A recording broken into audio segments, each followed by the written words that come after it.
Magandang hapon. Habang nagbabantay ng uling si Kasipag, tatanim muna rin saging. Dadagdagan natin yung saging natin para sa isang taon maraming aanihin. So, huhukay muna tayo ng tataniman.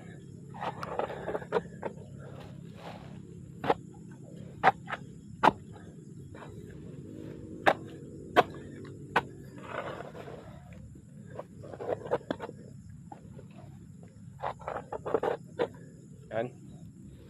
Tapos ngayon, gawa naman tayo ng pananim. Ito nga pala yung hukay.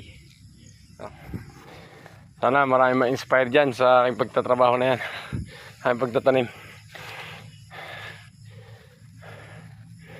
Okay. Pakipalo na lang. O kayo pakipusuan sa mga masisipag dyan. At kapwa ako magbubukid. Ayun nga pala yung aking uling. Taas na ng uso ko yun. Oh. Ayun. Sige. Stay tuned na lang kayo. Mga susunod na video. Salamat.